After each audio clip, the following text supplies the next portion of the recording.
everyone, Assalamu alaikum. Welcome to Fathimas kitchen. ഞാൻ ഇന്നിവിടെ വന്നിരിക്കുന്നത് ഒരു അടിപൊളി കേക്ക് റെസിപ്പി ആയിട്ടാണ്. ക്രീം ചീസ് ഫ്രോസ്റ്റിംഗ് ചെയ്തെടുത്ത റെഡ് വെൽവെറ്റ് കേക്കാണ്. സ്കിപ്പ് ചെയ്യാതെ വീഡിയോ അവസാനം വരെ കാണുക. നമുക്കിനി വീഡിയോയിലേക്ക് പോവാം.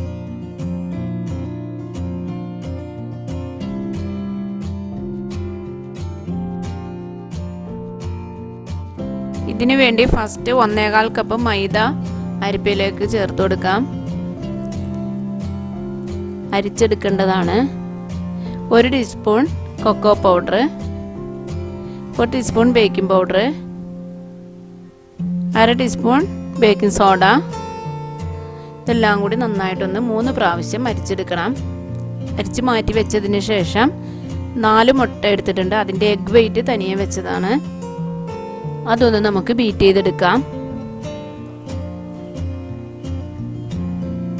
1 കപ്പ് പഞ്ചസാര പൊടിച്ചെടുത്തതിൽ നിന്ന് കുറച്ച് ചേർത്ത് കൊടുത്ത് എഗ് വെയിറ്റ് നന്നായിട്ടൊന്ന് ബീറ്റ് ചെയ്തെടുക്കണം. നല്ലതുപോലെ ഫ്ലഫി ആയി വരുന്നത് വരെയും നല്ലതുപോലെ ഒന്ന് ബീറ്റാക്കി കൊടുക്കാം. ഇങ്ങനെ എഗ് വെയിറ്റ് റെഡി ആയിട്ടുണ്ട്. ഇനി നമുക്കിതൊന്ന് മാറ്റി വയ്ക്കാം. എഗ് യോക്ക് ഒന്ന് മെല്ലെ ഒന്ന് ഒരുപാടൊന്നും ബീറ്റാക്കണ്ട, പതുക്കെ ഒന്ന് ബീറ്റാക്കാം. ബാക്കി പൊടിച്ചു വെച്ച പഞ്ചസാരയും കൂടെ ചേർത്ത് കൊടുത്ത് നല്ലതുപോലെ ഒന്ന് ബീറ്റാക്കി എടുക്കാം.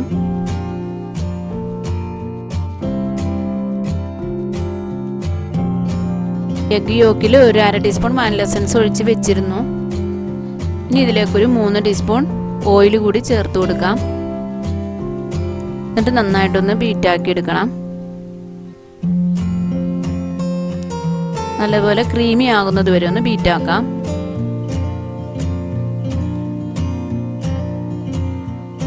ഇനി ഇതിലേക്ക് ബട്ടർ മിൽക്ക് ഒഴിച്ചു കൊടുക്കാം. ഒരു 1/2 കപ്പ് പാലിലെ 1 ടീസ്പൂൺ വിനാഗിരി ചേർത്ത് വെച്ചതാണ്. അതുകൂടി ചേർത്ത് കൊടുത്ത് നന്നായിട്ടൊന്ന് ബീറ്റാക്കി എടുക്കാം. ഇനി ഇതിലേക്ക് ബാലൻസ് ഉള്ള ഒരു 1/2 ടീസ്പൂൺ വാനില എസൻസ് കൂടെ ചേർത്ത് കൊടുക്കാം. നന്നായിട്ടൊന്ന് സ്പാച്ചില കൊണ്ടൊന്ന് മിക്സ് ആക്കി കൊടുക്കാം. ഇനി ഇതിലേക്ക് നമ്മൾ അരിച്ച് വെച്ചിരുന്ന ഡ്രൈ ഇൻഗ്രീഡിയൻസ് എല്ലാം കുറേശ്ശെയായിട്ട് ചേർത്ത് കൊടുക്കാം. എന്നിട്ടൊന്ന് ഫോൾഡ് ചെയ്തെടുക്കണം. കുറേശ്ശെയായിട്ട് ചേർത്ത് കൊടുത്തൊന്ന് മിക്സ് ആക്കാം. കട്ട കെട്ടാതെ മിക്സ് ആക്കി എടുക്കാം. സൂപ്പർ റെഡ് കളർ കൂടി ചേർത്ത് കൊടുക്കാം. നന്നായിട്ടൊന്ന് മിക്സ് ചെയ്തതിന് ശേഷം എഗ് വെയിറ്റ് ബീറ്റ് ചെയ്ത് വെച്ചിരുന്നത് കുറേശ്ശെയായിട്ട് ചേർത്ത് കൊടുത്തൊന്ന് ഫോൾഡ് ചെയ്തെടുക്കാം.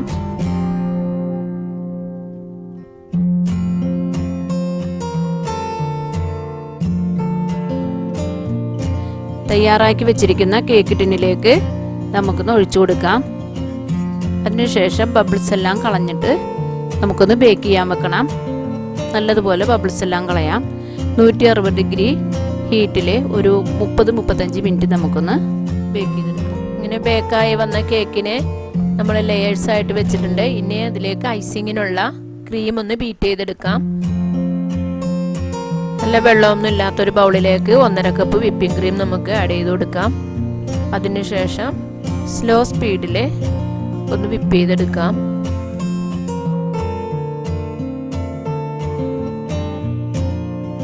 ഒരു സെക്കൻഡ് കഴിയുമ്പോഴേക്കും 1 ടീസ്പൂൺ വാനില എസൻസ് കൂടി ചേർത്ത് കൊടുത്ത് നല്ലതുപോലെ ഒന്ന് ബീറ്റാക്കി എടുക്കാം.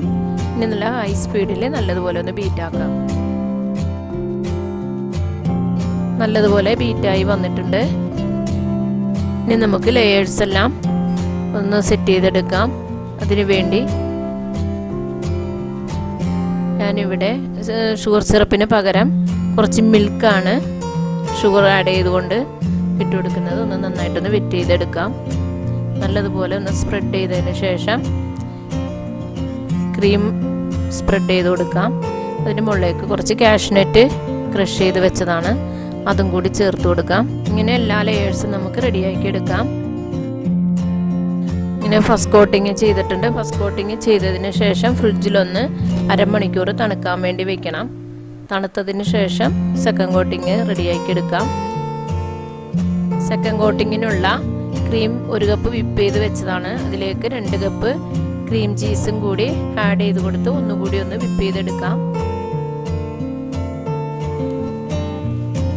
നല്ലതുപോലെ ബീറ്റായി വന്നിട്ടുണ്ട്. ഇനി നമുക്ക് സെക്കൻഡ് കോട്ടിങ് ചെയ്യാം. ഫ്രിഡ്ജിൽ നിന്ന് തണുത്ത കേക്ക് എടുത്തിട്ടുണ്ട്.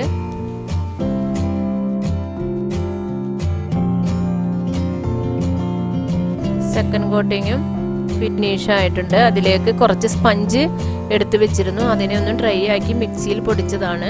ഈ അരിപ്പയിൽ കൂടെ അതുകൂടി മൊത്തം ഒന്ന് സ്പ്രെഡ് ചെയ്ത് കൊടുക്കാം. അങ്ങനെ നമ്മുടെ വളരെ ടേസ്റ്റി ആയിട്ടുള്ള റെഡ് വെൽവെറ്റ് കേക്ക് റെഡി ആയിട്ടുണ്ട്. എല്ലാവരും ഒന്ന് ട്രൈ ചെയ്യുക.